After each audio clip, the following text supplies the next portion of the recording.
So our next chapter is human population growth. सबसे पहले गल है what is human population growth, क्या होती है?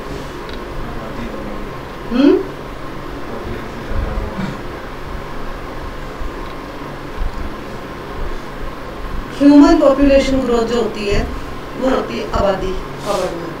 ह्यूमन मीन्स इंसान, इंसानी आबादी बढ़ रही है। So why human population growth is increasing and if it is increasing what will be the outcome, क्या होगा, क्या हो सकता है? What do you think?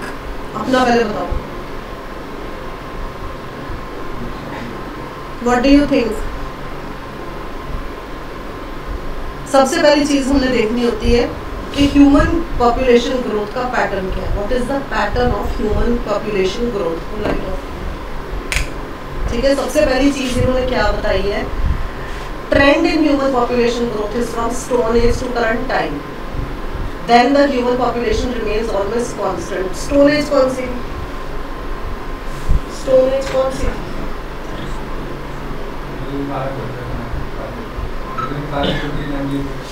पत्थर युग, अर्ली मैन टाइम्स।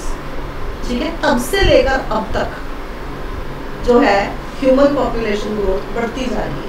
पर ह्यूमन पॉपुलेशन जो ग्रोथ है, पॉपुलेशन है, एक तरफ से अगर देखा जाए सिनेरियो कैसा बढ़ रहा है कि अगर बढ़ रही है तो डिक्लाइन भी हो रही है। If birth is taking place, death is also taking place. इंसान अगर बढ़ रहे हैं तो इंसान जा भी रहे हैं। ठीक है, अगर आप पर कैपिटा इनकम के हिसाब से भी देखो, ठीक है, या एवरेज निकाल के देखो मेल एंड फीमेल, ठीक है, इंटू 100 भी करो तो क्या निकलेगा? रेशो क्या निकलेगी? मोस्टली क्या निकलेगी? 2 into 3।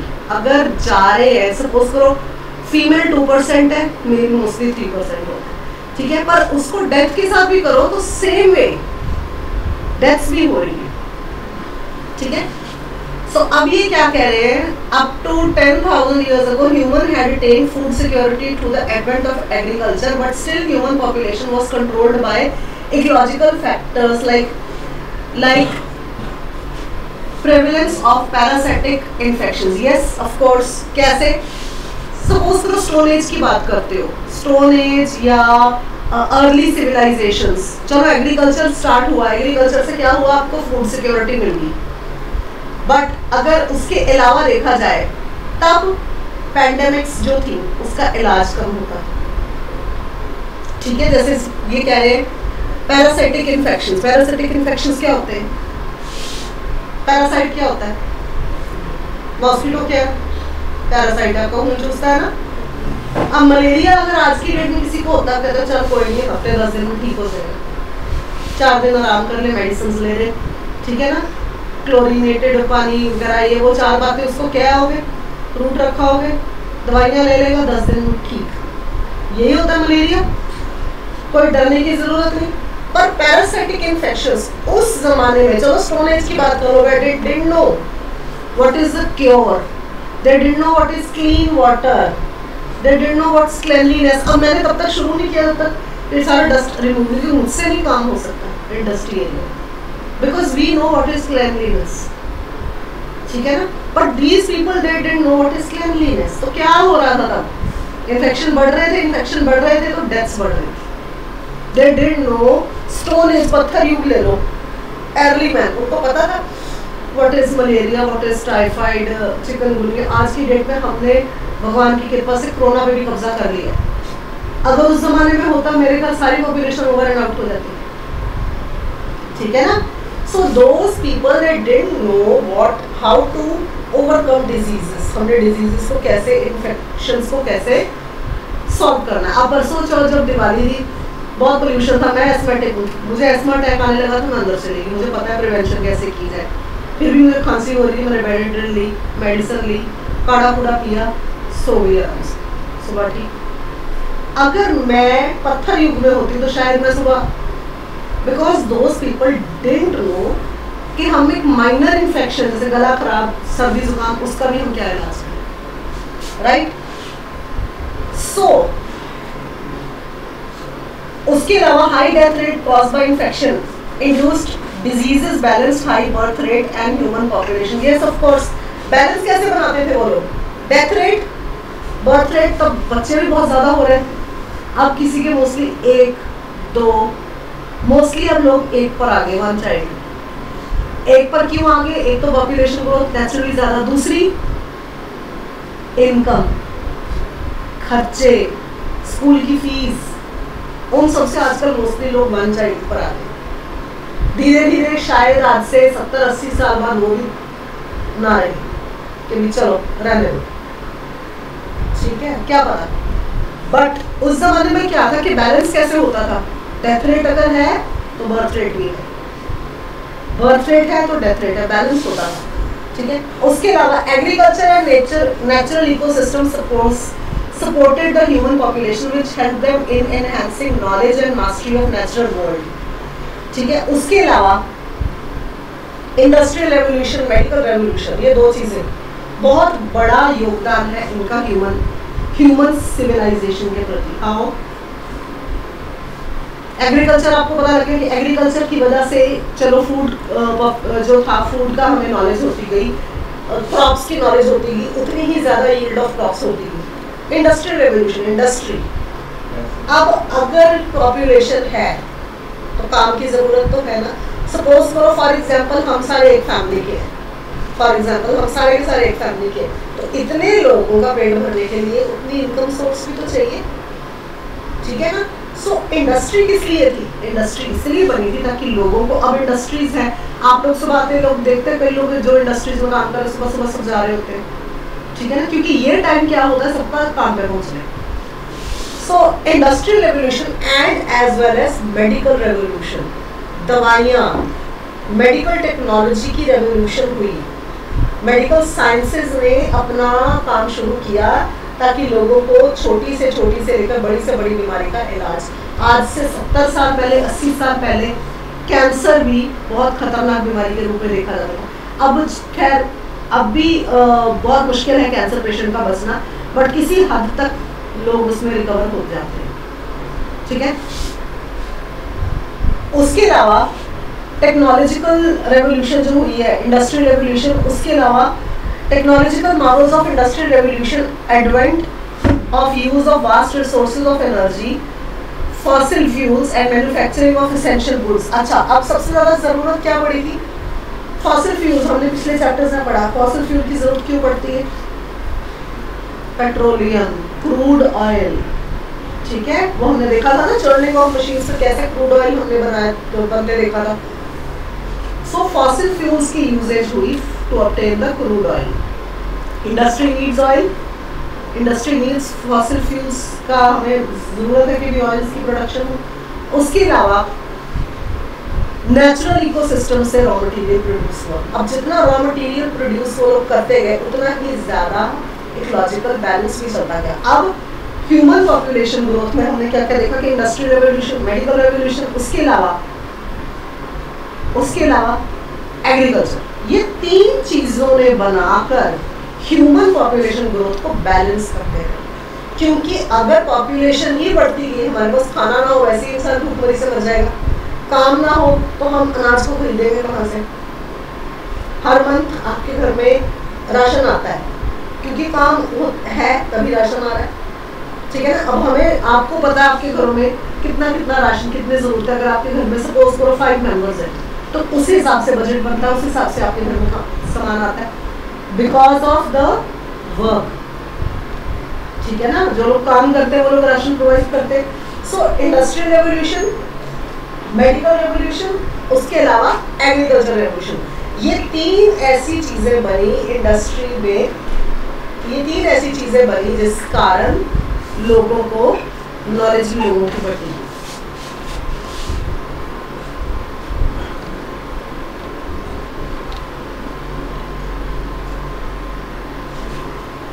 उससे भी बड़ा जो other major factor of exponential rise of population after 1800 was the medical revolution which almost coincided with industrial revolution. Naturally medical revolution और इंडस्ट्रियल रेवोल्यूशन साथ साथ बढ़ता गया 1800 सेंचुरी में। The high death rate prior to 1800 was diseases like smallpox, cholera, diphtheria, measles, scatter fever, etc. पहले क्या था, medical revolution से पहले ये बीमारियों से बहुत ज़्यादा डेथ हो जाती। स्मॉलपॉक्स इरेडिकेट हो चुका है, दुनिया से खत्म हो चुका है, पर पहले स्मॉल पॉक्स से डेथ हो जाती थी। कॉलरा, कॉलरा हमें पता है कॉलरा क्यों होता है, गंदा पानी पीने से। हम सबके घर में, ऑलमोस्ट हर एक घर में फिल्टर है आज की डेट में, ठीक है ना। अगर नहीं भी है तो लोग पानी उबाल के पी लेते, उबाल के ठंडा करके उसको पीते हैं। क्यों? क्योंकि आपको नॉलेज हो चुकी है how to overcome all this type of things, ठीक है। उसके अलावा डिप्थीरिया, मीजल्स, ऐसी ऐसी कई बीमारियां भी पहले जिनसे डेथ हो जाती थी। पर जैसे जैसे मेडिकल रेवोल्यूशन ने तरक्की की, क्या होता गया, उन डिजीजेस पर काबू पाना शुरू कर दिया। Was the slow and fluctuating population growth. Most of the diseases hit children particularly hard, and it was not common for women to giving 7 to 8 live birth or only have 2-3 children attain adulthood. पहले क्या था, लोगों के 10-10, 12-12 बच्चे होते थे पहले ज़माने में। मेरे खुद के मेरे चाचे ताए टोटल मिला के 12-15 थे, ठीक है। उनमें से अब खैर गिनती के 7-8 ही बचे। मेरे पापा भी एक और ताया गए, और सबसे पहले एक और ताया थे, वो 4-5 जने जा चुके हैं। तो पहले ज़माने में लोगों के 12-13 बच्चे बड़ा कॉमन बात थी। आज की डेट में 1 चाइल्ड हो गया, पहले 12-13 बच्चे होते थे। पर उसमें क्या चीज़ थी, जब तक मेडिकल रेवोल्यूशन नहीं हुआ था तब तक हर औरत अगर 12-15 बच्चे को जन्म दे रही, जरूरी नहीं अडल्टहुड तक वो सारे के सारे जिंदा रहे, कई बचपन में ही मर जाते थे। क्यों? क्योंकि बीमारियों की समझ ही नहीं थी। स्मॉल पॉक्स हो गया, ये हो गया, वो हो गया।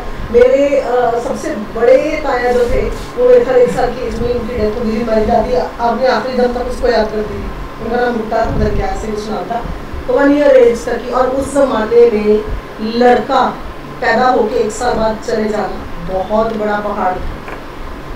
बॉयज़ की खार आज भी बहुत वैल्यू है, उस जमाने में बहुत एक्स्ट्रा वैल्यू होती थी, ठीक है ना।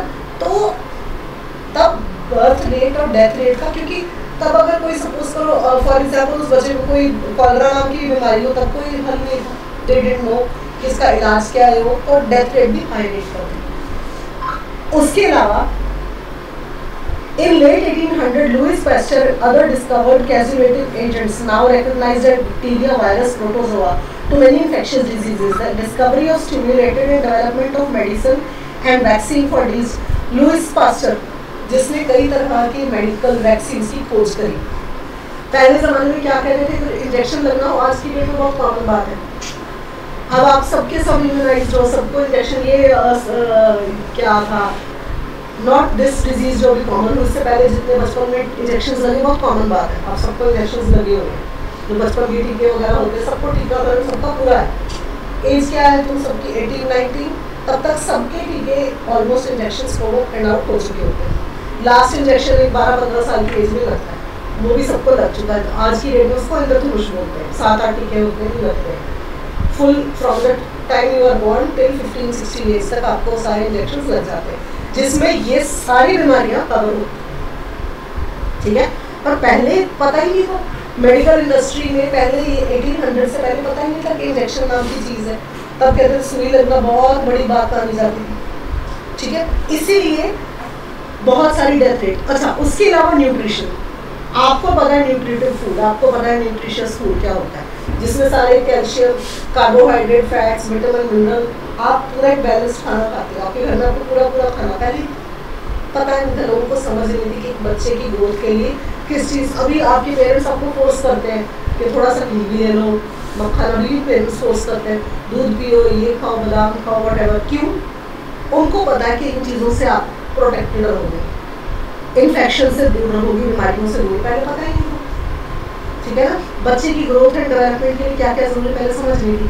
तो बाद में क्या हुआ, मेडिकल टेक्नोलॉजी की वजह से कई तरह की बीमारियों के बारे में नॉलेज हुई, लोगों को पता लगने लग पड़ा। और उसके अलावा लोगों को ये भी पता चलने लगा कि फ्रॉम दीज टाइप ऑफ, जैसे लुइस पास्चर ने डिस्कवर किया vaccine, so people came to know कि दीज टाइप ऑफ वैक्सीन जिसमें वायरस बैक्टीरिया कंटेन्ड है, which that type of virus and bacteria which kills the infection inside you, या वो एक ऐसा वायरस बैक्टीरिया इंजेक्ट जो कि हमें हमारी इम्यूनिटी को स्ट्रॉन्ग करे टूवर्ड्स कॉलरा, टाइफाइड, मलेरिया, और उसके अलावा स्मॉल पॉक्स अब तो एरेडिकेट हो चुका है।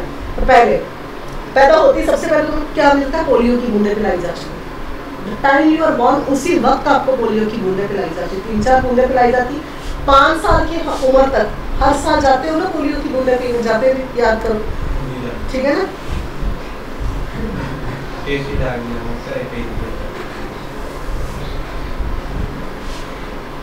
पोलियो की बूंदें आज भी हमारी कंट्री में फ्री ऑफ कॉस्ट पिलाई जाती है। अमिताभ उसकी हर साल ऐड करता है। मेरे यहाँ 25 दिसंबर को, 12 दिसंबर को, दिसंबर, जनवरी और जून, ये 3 मंथ होते हैं जब इंडिया में पोलियो की बूंदें अलग अलग जगह पे पिलाई जाती है। घर घर बाद में जाते नॉक कर करके, आपके 5 साल तक का बच्चा है, पिलाते हो, चौक से लिख के जाते। क्यों? क्योंकि स्मॉल पॉक्स के बाद एक पोलियो एजेंडा है कि हमने देश से, दुनिया से पोलियो को इरेडिकेट करना, दूर करना। क्यों? क्योंकि ये भी बहुत खतरनाक बीमारी है। जिन बच्चों ने नहीं की है पोलियो की बूंदें, आप लोगों ने कई देखे होंगे कि उनके साथ, उनके चलने फिरने में भी प्रॉब्लम आ जाती है। सो क्यों ये सब कुछ? उसमें हाईली एक बैक्टीरिया वायरस हम क्यों ले रहे हैं, वो ऐसे इंजेक्शन से क्यों ले रहे हैं? ताकि हमारी इम्यूनिटी उस तरह की हो जाए ताकि हमें वो बीमारी ना लगे, ठीक है। उसके बाद medical revolution is characterized by 3 aspects. Better sanitation, अच्छी सैनिटेशन, साफ सुथरा। शुरू से जब भी आप हॉस्पिटल्स जाते रहे हो टीका लगवाने, पूरा आप पे येलो कार्ड बनता था, हर एक बच्चे का बनता है। उस पर कैसे कैसे मदर को बार बार एडवाइस की जाती है, तो ये करना है, ये करना है, घर में साफ सफाई रखनी है, ठीक है ना। बचपन में आप लोग को ये आपके कपड़े भी डेटॉल से धोए जाते हैं। क्यों? क्योंकि बच्चों को सबसे ज़्यादा इन्फेक्शन लगते हैं, ठीक है। उसके अलावा दूध मिलता था, दूध भी बॉईल करके, सारा कुछ चेक करके बॉटल्स धोई जाती, बॉईल की जाती है। ये सब कुछ क्यों? ताकि आप लोगों को इन्फेक्शन ना लगे। Okay, better sanitation, nutrition and medicine, ये 3 चीज़ें आप लोगों के लिए, हर ह्यूमन डेवलपमेंट के लिए ज़रूरी बनी। उसके अलावा revolution relieved human suffering by untimely death and morbidity resulted in low death rate. However, there was no change in corresponding decrease in birth rate. अब हो क्या रहा था? आपने पोलियो पर हम अभी तक चल रहा है, स्मॉल पॉक्स पर हम लोग जीत चुके हैं, बाकी सारी बीमारियों के हमने इंजेक्शंस बना लिए हैं, ठीक है। तो दैट मीन्स डेथ रेट को कुछ हद तक काबू किया, पर बर्थ रेट उतना ही ज़्यादा, बर्थ रेट उतना ही ज़्यादा। अगर डेथ रेट पे काबू हो रहा है तो बर्थ रेट भी उतना ही ज़्यादा था। सो बैलेंस जो था वो इस तरह से चल रहा था कि बर्थ रेट और डेथ रेट एक साथ साथ चल रहा था। Now annual population growth was 0.04% from this BCE to 1780. उसके बाद 21% तक 1968. Now you can see annual growth rate किस तरह से human population, global population 1 billion mark 1800 तक पहुंच गई और 2 बिलियन मार्क 1928। तो 125 साल ही लगे, 125 years to add up to 1 billion. That means कि हमने डेथ पर तो काबू पा रहे थे।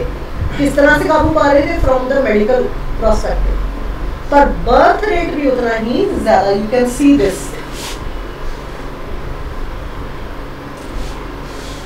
1 billion to 2 billion 125 years, 30 years 2 billion to 3 billion 1960-80, taken around 30 years, 30 साल इसमें लग गए। 3 billion to 4 billion 1975 और 15 साल। now 4 billion to 5 billion 1987, 12 years। और अब 2022 भी खत्म हो रहा है, 2 महीने रह गए तो 2023 में एंटर करने के लिए। तो अब तक कितनी बिलियन पॉपुलेशन और इंक्रीज हो चुकी है। डेथ रेट पर तो काबू पा ही रहे हैं, पर बर्थ रेट कितना ज़्यादा है वो देखने वाली बात है। इन 1999 world population crossed 6 billion and reach 7 billion in 2011। 7 billion तक पहुंच चुकी थी 2011 तक।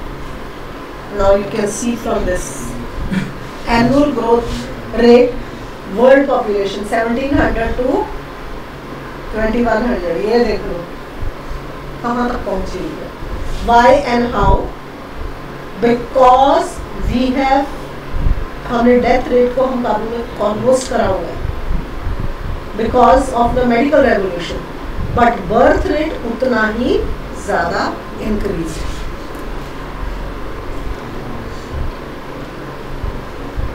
अब पॉपुलेशन ग्रोथ रिच और पुअर कंट्रीज में किस तरह से है? रिच कंट्रीज में लोगों को बहुत सारी समझ है, मोस्टली पुअर एरियाज में आप देखो जितनी पॉवर्टी होती है उतने ज़्यादा बच्चे होते हैं। उनको ही होता है कि we will have these many people to earn first, but they stop realizing कि उतने ही लोगों को पेट भी लगे, उन्होंने भी खाना है।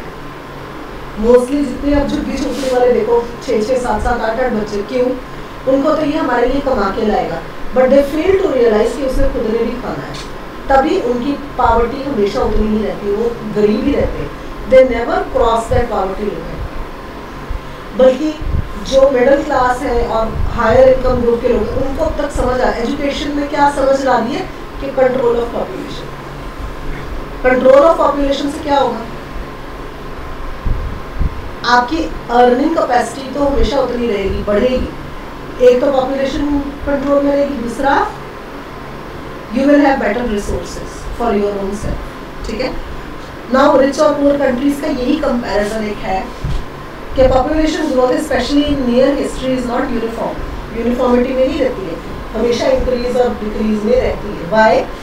Because those are only criteria world bank classifies nations as per capita gross national income, देख लो कितनी हुई है, and lower nations with per capita growth according to national income, कितने US डॉलर्स के हिसाब से इंक्रीज और डिक्रीज होती गई है। Termed as higher income nations, the countries in middle and lower categories are also developing countries, and high income countries are called developed countries. Developed or underdeveloped nations, we are developing nation. जो developed countries हैं और underdeveloped countries and developing countries, उनकी ratio हमेशा equilibrium के हिसाब से ऊपर नीचे रहती है। ठीक है, मोस्टली यूएस, यूके, इन कंट्रीज में they believe that having one child और no child is equal to, पर हम Indian developing countries everybody wants children. जब बच्चे होंगे उतनी ज़्यादा आपकी खुद के खर्चे बढ़ेंगे, इकोनॉमिक इंक्रीज होगा, तो तरक्की कैसे होगी? नहीं।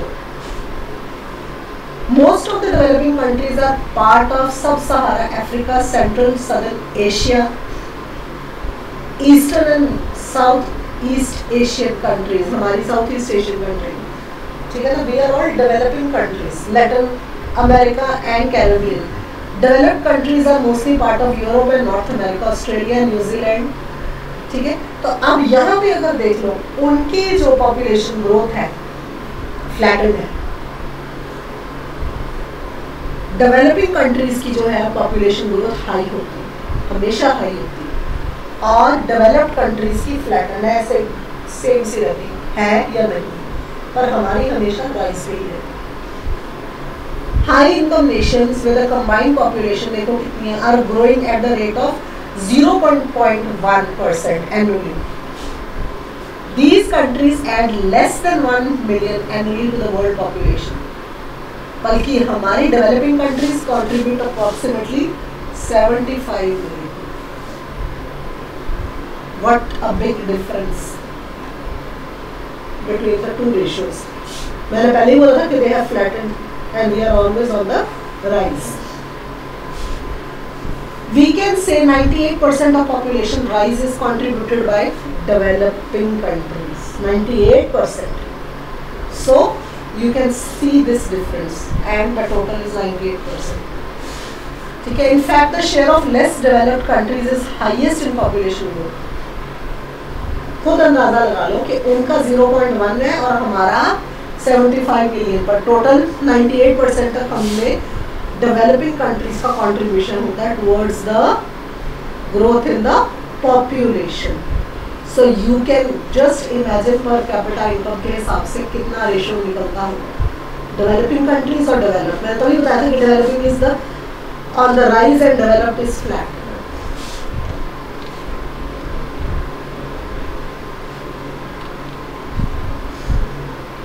You can see this.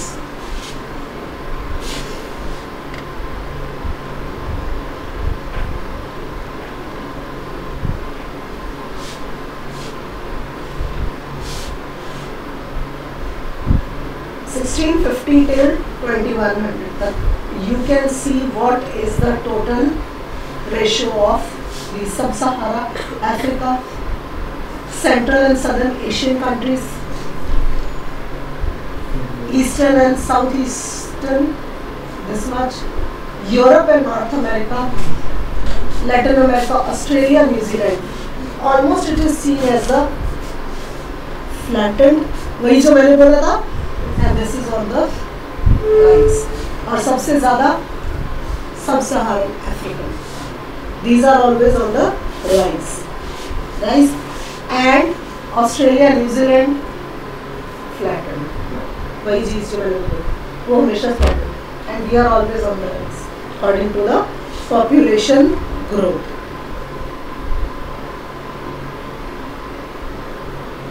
You can see this population growth किस तरह से crude birth rate and crude death rate are defined as number of birth and death respectively per thousand of population per year.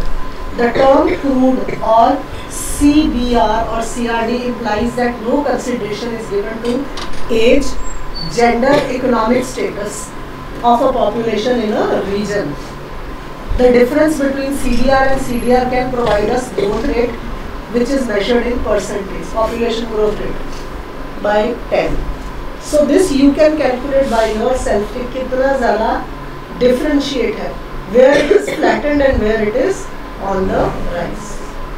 ठीक है? Now what are the consequences of population growth? वो हम कल करेंगे.